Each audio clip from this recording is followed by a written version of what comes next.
ചില 3 പിൻ ടോപ്പുകളുടെ പിന്നിൻ്റെ നടുക്ക് ഒരു വിടവ് കണ്ടിട്ടില്ലേ? അതുപോലെ ചില പ്ലഗ് ടോപ്പിൻ്റെ പിന്നിൻ്റെ നടുക്ക് വിടവുകളില്ല. ഇതെന്താ കാരണമെന്ന് അറിയാമോ? ഇത് ചില മെറ്റലുകൾ ലോഡ് വന്ന് ഉപകരണങ്ങൾ ഉപയോഗിക്കുമ്പോൾ ചൂടാവുകയും അത് വികസിക്കുകയും ഉരുകി ഒട്ടാനും സാധ്യതയുണ്ട്. അതുപോലെ 3 പിൻ പ്ലഗ് ടോപ്പ് കേടുവരാനും 3 പിൻ സോക്കറ്റ് കേടുവരാനും സാധ്യതയുണ്ട്.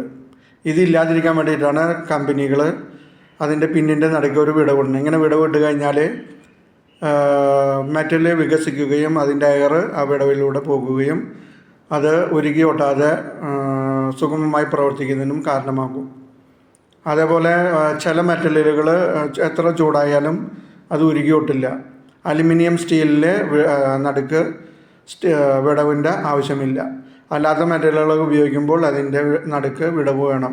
ഈ വിടവ് ഇല്ലെങ്കിൽ അത് ഉരുകി ഒട്ടാനും പ്ലഗ് ടോപ്പ് കേടുവരാനും സാധ്യതയുണ്ട്.